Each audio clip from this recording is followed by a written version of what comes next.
And don't tell me what to say.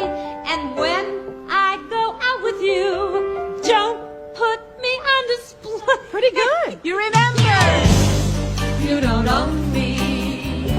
Don't try to change me in any way. You don't own me. Don't tie me down, 'cause I'll never stay. I don't tell you what to say. I don't tell you what to do. So just let me be myself. That's all I ask of you. I'm young, and I love to be young. I'm free, and I love to be free. To live my life the way that I want. To say and do whatever I please. I'm young, and I love to be young. I'm free, and I love to be free. To live my life the way that I want. To say and do whatever I please. For decades, Diane Keaton, she's basically been the face of Hollywood romance. Right? Totally. When you think modern romantic comedy, Annie Hall, something's got to give. Yeah, that witty, complicated, sometimes messy search for love. That's her, a real cultural icon. And yet, here's the twist, the paradox. Her whole career is tied up in love stories. But in her own life. She consciously, consistently chose not to marry, never walked down that aisle. And this wasn't like an accident. It wasn't just something that happened to her. Today, we're diving deep into why the queen of screen romance made this very deliberate, very thought-out choice to not say I do. Welcome to Starscope Report. Join Jordan and Jamie as they uncover Hollywood drama, music industry shakeups, and viral influencer scandals. From red carpet surprises to social media controversies, we dive deep into the stories behind the fame. So today, Diane Keaton, we're digging into the memoirs, the interviews, all of it, to figure out the why behind her path. Okay, so where does this start? Because it wasn't like a big Hollywood breakup that set this off, was it? It goes way back. Way back. High school, actually. There's this specific moment she talks about. Yeah. A boy came up to her Right. and said something he probably thought was a huge compliment. Which was, One day, you're going to make a good wife. oh boy. And her reaction. Immediate, internal, just absolute rejection. She thought, I don't want to be a wife. No. Wow. So right then, that seed was planted. Not against men, maybe, but against that specific label, a wife. Exactly, that specific kind of constricting role. And what's really interesting is how quickly she connected that feeling to her ambition. Her career goals. Yeah, she saw marriage, or at least the idea of being a wife, as a direct threat. She actually wrote about it, making this stark calculation in her head. What was the calculation? That her #1 dream, which was becoming a Broadway musical comedy star, well, it couldn't coexist with being a wife. It was one or the other. A zero-sum game. Pretty much. She felt that loving a man and becoming a wife would have to be put aside. Yeah. It wasn't about partnership for her. It was about derailment, losing focus. That's intense. And how did she square that with, just living life? Did she feel weird about it? Well, she often called herself an oddball or strange, but kind of embraced it, Right. So if you already see yourself as different, choosing an unconventional path, like being, as she put it, the only one in my generation and maybe before who has been a single woman all her life, it doesn't feel like a rebellion. It just feels like being yourself, self-ownership. Exactly. If you're loving these Hollywood twists, make sure you're subscribed for more stories like this. Okay, so ambition was a huge driver, protected by the sense of being an oddball. But you mentioned there's a deeper layer, something more emotional. Oh, absolutely. The real core reason, the one she points to again and again, it's her mother, Dorothy Hall. Her mother's life was the key. Unequivocally, Keaton said flat out. She was just the best mother, but I think that she is the reason why I didn't get married. I didn't want to give up my independence. Wow, so she saw her mother, who she clearly loved. Deeply. Described her as brilliant, creative. But felt her potential was kind of boxed in by being a wife and mother. That's exactly it. She felt her mother chose family over her dreams. And there's that one really vivid story Keaton tells. The pageant. Yeah, Dorothy winning the Mrs. Highland Park pageant. Got a crown, a new washer dryer. Okay. And Keaton saw her mom getting that applause and thought, yeah, I want that kind of public recognition. But for Dorothy, it wasn't the start of something bigger. It was kind of the peak before settling into domestic life. That's how Keaton perceived it, a sort of arrested development. And that became this huge cautionary tale for Diane. Okay, so that's the emotional observation, but you mentioned journals. Yes. This is where it gets really deep. Her mother kept these incredibly detailed journals, 85 volumes, 85, it's a lot. thousands of pages. Her inner thoughts, her struggles. And inside these journals, Keaton found something that just clicked everything into place. What was it? Her mother had hand-copied a passage from a novel, Tom Robbins's Life. Even cowgirls get the blues.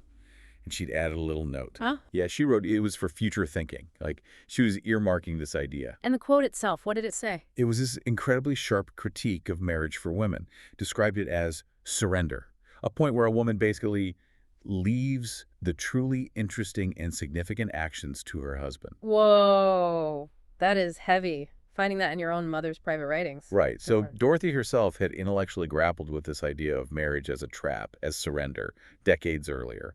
But she still took the traditional path. So Diane's choice not to marry, it wasn't just rejecting her mom's life. It was almost like, Like fulfilling her mother's unspoken, or at least unacted upon, thoughts, completing that journey towards independence that her mother had maybe started intellectually but couldn't finish practically. correcting a sacrifice she felt her mother made. That connects everything back. The ambition, the mother figure. It all ties together. It wasn't just rebellion. It was rooted in love and observation. And that's not even the wildest part. Later, we'll uncover the specific ultimatum she gave to one of Hollywood's biggest stars that cemented her decision forever. So, okay, now let's look at her actual relationships. Because she dated some huge names. Woody Allen, Warren Beatty, Al Pacino. Icons.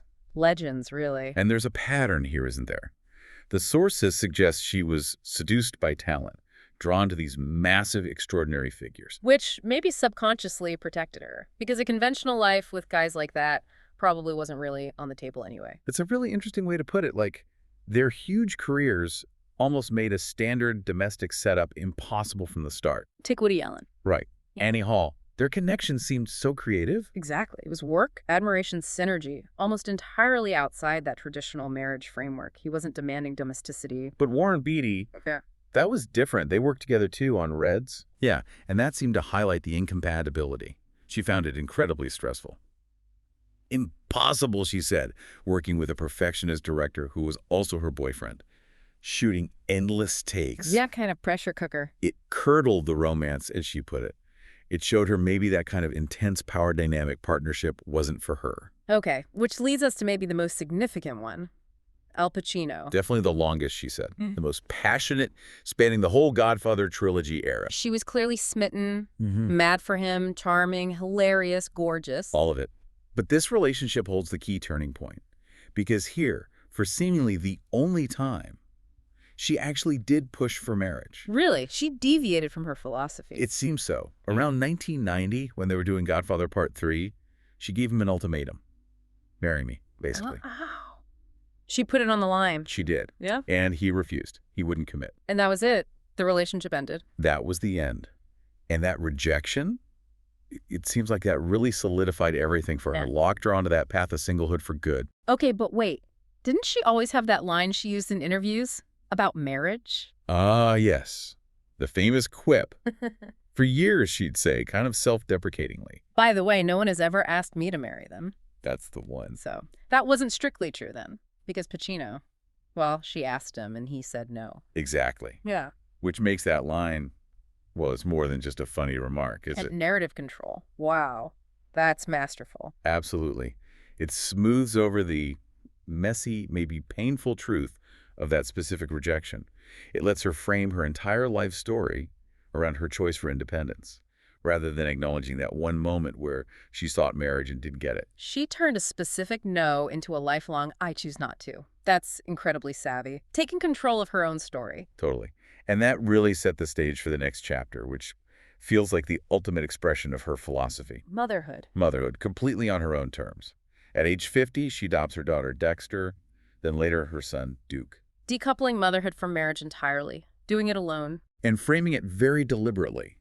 Not as some overwhelming biological urge, but, as she put it, more like a thought I'd been thinking for a very long time.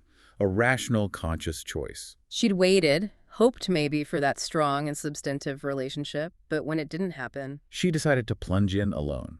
And the key thing here is how she differentiated being a wife from being a mother. Right. She felt she didn't have that nurturing quality a husband might need, that the role of wife just didn't fit. Exactly. Ill-fitting, confining. But motherhood, that gave her profound purpose. She wasn't cut out, in her view, to nurture a partner in that traditional wifely way. But nurturing her children, that felt right, fulfilling. Deeply fulfilling. Yeah. And because she protected her independence for so long, she had the resources, financial, emotional, to build that family exactly how she wanted, without compromise. She got motherhood she wanted without sacrificing that core commitment to herself that started way back with that high school comment. Yeah.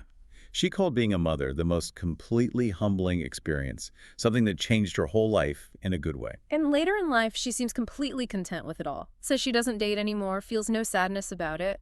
Just confident, self-sufficient. Her whole life becomes this powerful example, doesn't it? That you can have love, purpose, family, without needing the institution of marriage. Like she said, we don't have to be perfect and be married. If you haven't already, stay tuned and hit that subscribe button so you don't miss the final, fulfilling chapter of Keaton's story. Well, maybe not the final chapter, but the next one. Her greatest performance, in a way, was crafting this authentic life for herself, based on ambition, sealed by that commitment to independence, even in the face of heartbreak. A refusal to surrender. A masterclass in self-definition. You've been listening to Starscope Report, where Jordan and Jamie uncover the stories shaping Hollywood, music, and pop culture. Thanks for tuning in, and don't forget to subscribe for more stories that keep the stars shining.